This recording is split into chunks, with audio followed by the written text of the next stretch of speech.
A man with low testosterone cannot F the shit out of his wife. Did you hear that? A man with low libido, low testosterone, cannot F the shit out of his wife.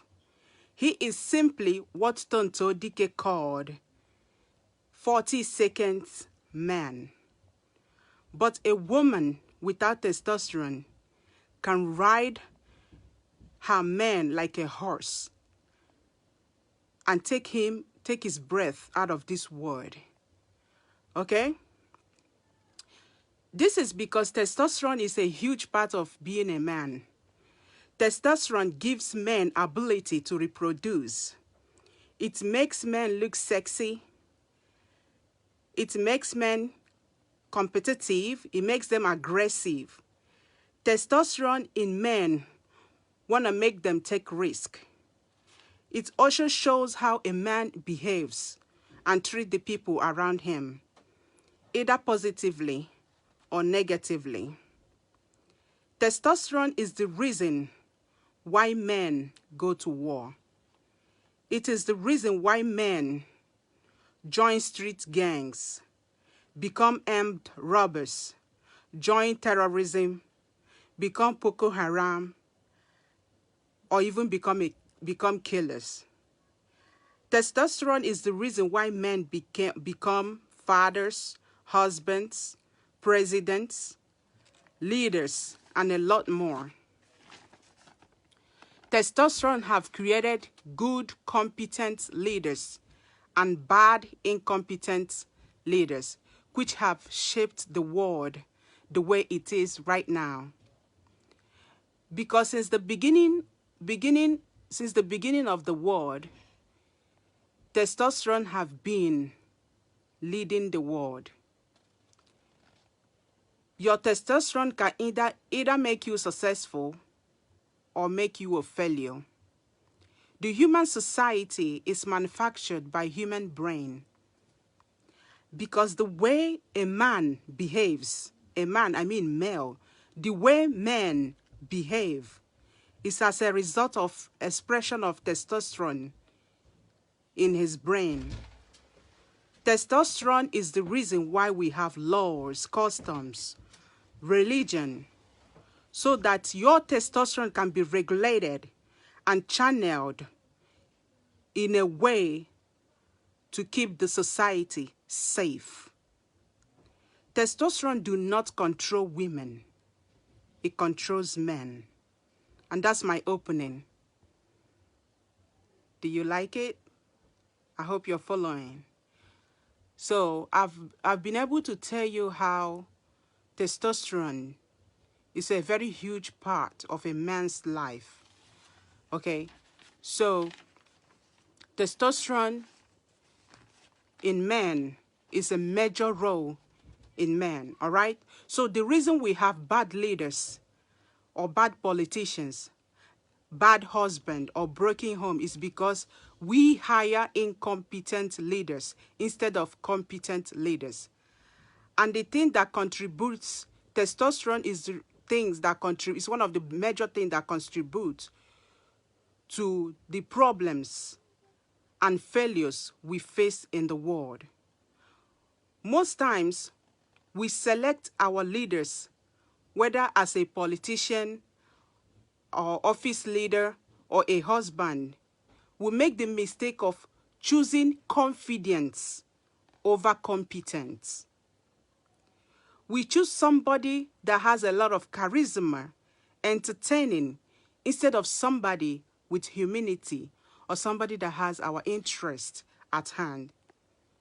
We choose psychopathic, narcissistic, entitled, egomaniac leaders or husbands that lacks morals, instead of choosing people with integrity, respectful, and nurturing.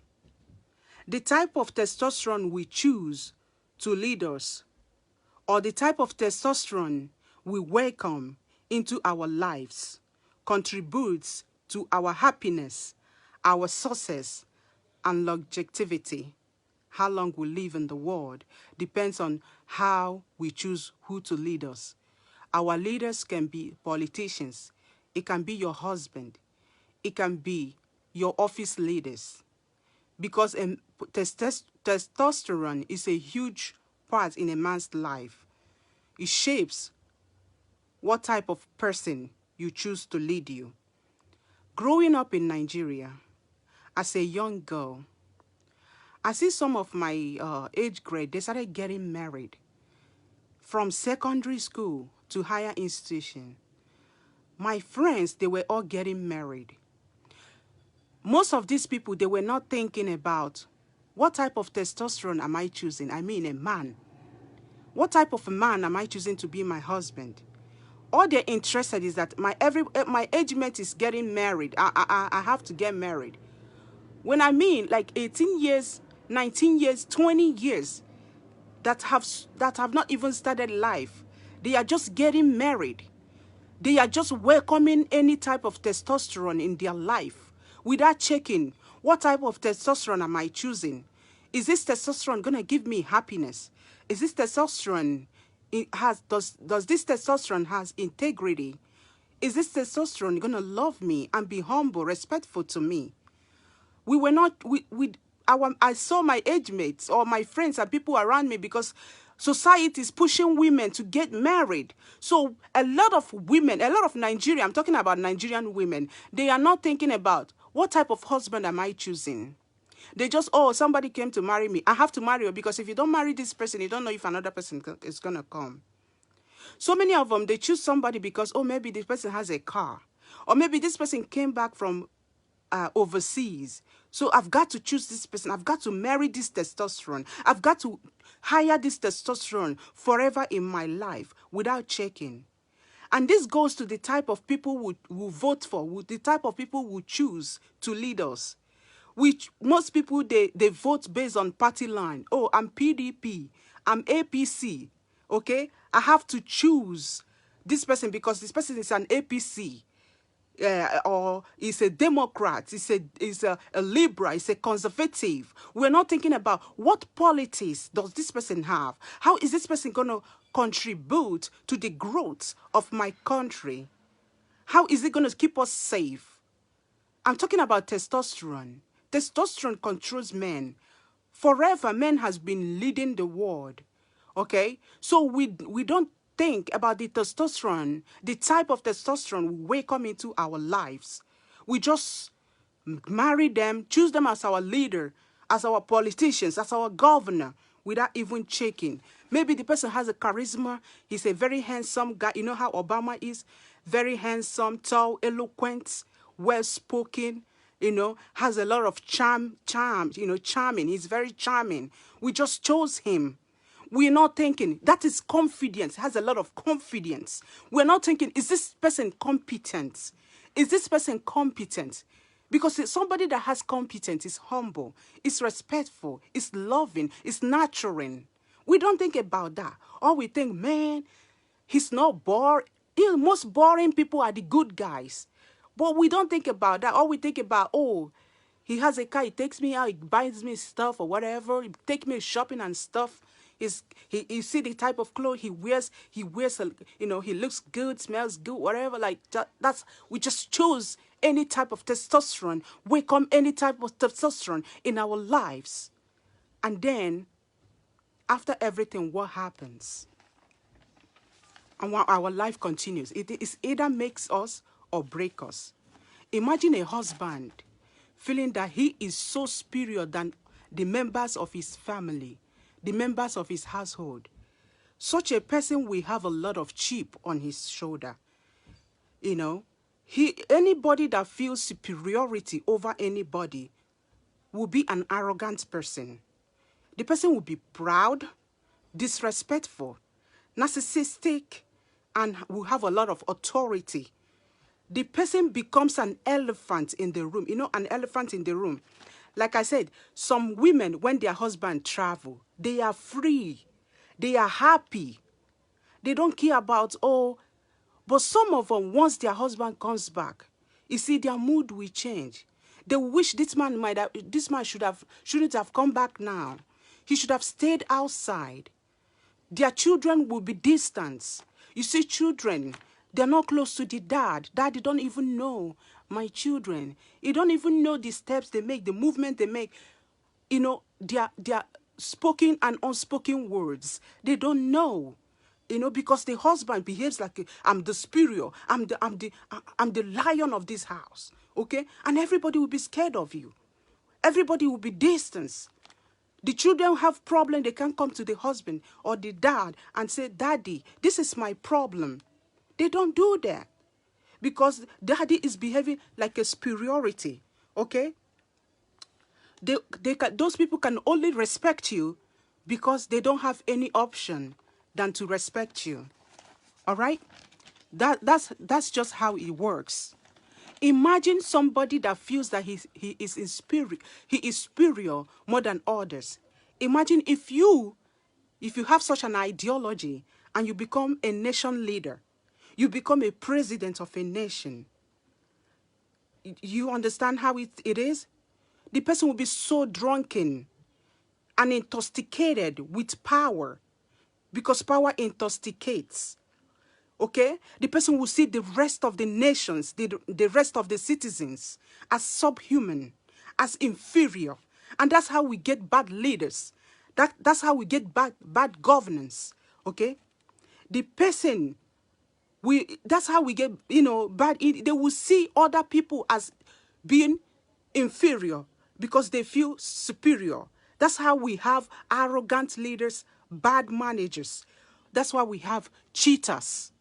That's why we have heartless leaders, wicked and empty people leading us, reckless, fake, untrustworthy, entitled, narcissistic,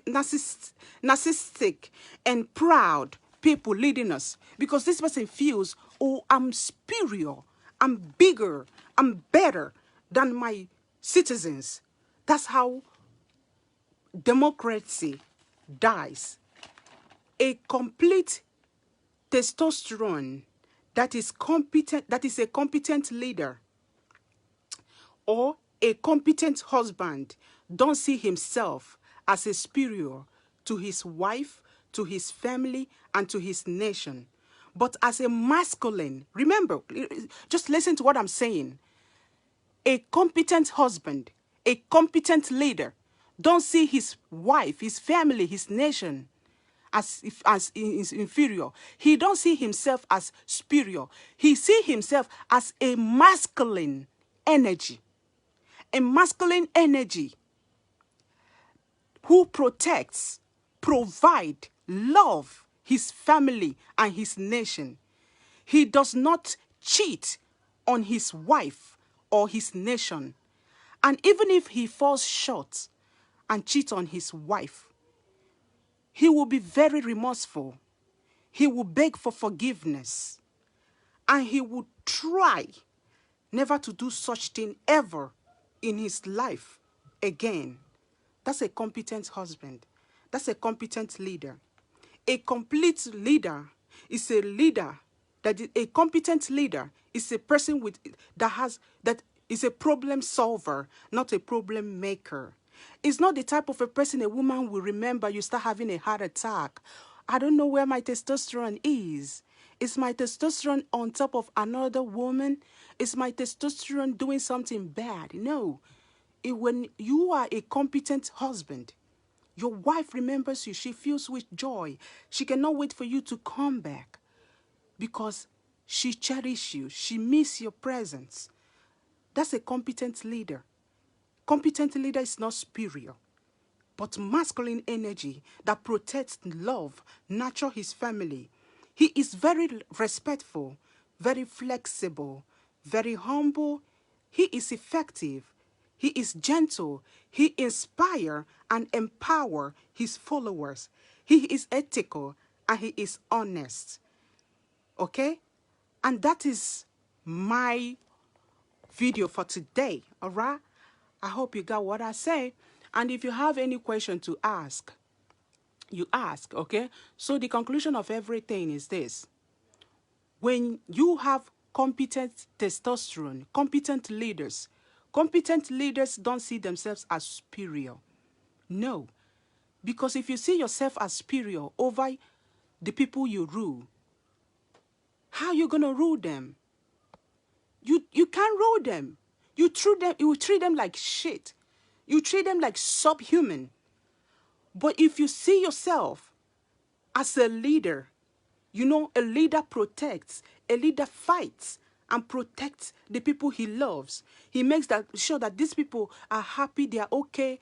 The interest of of the people he rules is his concern. He makes sure to solve it. He can go to war, he can die for the people he's ruling. That's a competent leader. But an incompetent leader is a very arrogant person. An incompetent husband is a cheater. It's a serial cheater that always want to make the wife feel bad. And most of these African women, they are suffering in the hands of the men that feel that they are superior over their wives. And then they suffer them with financial, because these people, these women feel, oh, I don't have any option than to tolerate a cheating and very dishonest, very disrespectful and untrustworthy husband, a trustworthy leader.